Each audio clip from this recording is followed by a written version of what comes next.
Première fois, l'Iran vient d'utiliser pour la première fois le drone kamikaze Hadid 110, un appareil qui représente une nouvelle étape dans l'évolution de la technologie des drones militaires iraniens.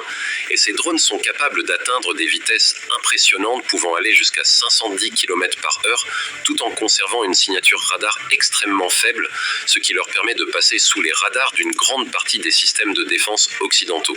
Comparé au Shahed 136 qui inquiète déjà de nombreuses armées occidentales, le Hadid 110 s'impose comme un système encore plus dangereux et surtout beaucoup plus difficile à détecter dans la majorité des scénarios militaires actuels, notamment face aux systèmes de défense aérienne avancés qui sont pourtant conçus pour neutraliser ce type de menace. Les principales cibles de ce drone incluent les systèmes de défense aérienne, les installations radars, les centres de commandement ainsi que les infrastructures militaires critiques, ce qui en fait une arme particulièrement efficace pour frapper des points stratégiques et désorganiser les capacités de défense d'un adversaire. Le Hadid 110 représente une nouvelle génération de drones iraniens développés spécifiquement pour exploiter les limites et les faiblesses observées sur les drones. Shahed 136 face au système anti-drone moderne, et ce drone échappe à la détection de certains radars embarqués sur les avions de chasse ainsi que sur certains appareils de surveillance aérienne, tout en étant capable de frapper avec précision des infrastructures critiques situées le long des côtes occidentales du golfe Persique.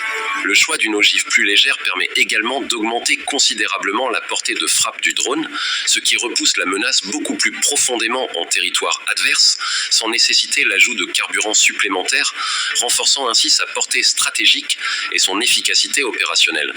Avec ce type de technologie, l'Iran impose désormais à l'OTAN et à l'entité une véritable guerre asymétrique, dans laquelle des systèmes relativement discrets, rapides et difficiles à intercepter peuvent mettre sous pression des systèmes de défense beaucoup plus coûteux et complexes. Abonnez-vous, likez cette vidéo, partagez-la massivement, sauvegardez-la. Ce type de contenu peut disparaître rapidement parce qu'il ne correspond pas toujours à la narration dominante. Plus vous interagissez, plus l'algorithme aura du mal à l'ignorer. L'utilisation du drone kamikaze Hadid 110 marque une nouvelle étape dans l'évolution de la guerre moderne au Moyen-Orient, car ce type d'arme illustre parfaitement la transformation des conflits vers des stratégies asymétriques où des technologies relativement simples, rapides et difficiles à détecter peuvent défier des systèmes militaires extrêmement coûteux et sophistiqués. La première chose à comprendre est que ces drones ne sont pas simplement des armes supplémentaires dans l'arsenal iranien, mais qu'ils représentent une logique stratégique différente.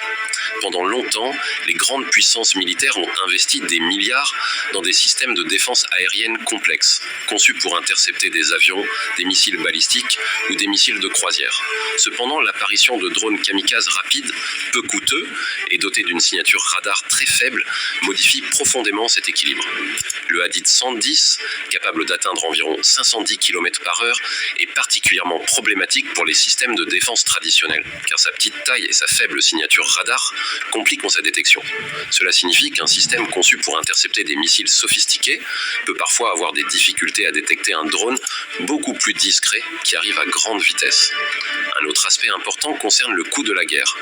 Dans de nombreux cas, les systèmes de défense aérienne utilisés par les États-Unis, Israël ou certains pays de l'OTAN coûtent des millions de dollars par interception, alors que les drones kamikazes utilisés dans ce type de stratégie peuvent coûter seulement une fraction de ce prix.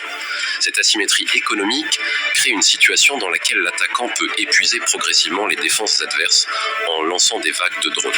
Si vous êtes arrivé jusqu'ici, cela signifie que vous cherchez à comprendre au-delà des titres et des déclarations officielles. Vous êtes sur Poutine TV, un espace d'analyse où l'on examine les stratégies, les contradictions et les enjeux profonds. Encore une fois, abonnez-vous, likez cette vidéo, partagez-la massivement, sauvegardez-la, ce type de contenu peut disparaître rapidement parce qu'il ne correspond pas toujours à la narration dominante. Plus vous interagissez, plus l'algorithme aura du mal à l'ignorer. Restez vigilant, restez analytique et surtout ne vous arrêtez jamais à la première version d'un événement. La réflexion critique est votre meilleure arme. Autre pays entraîné dans le conflit, l'Irak, Téhéran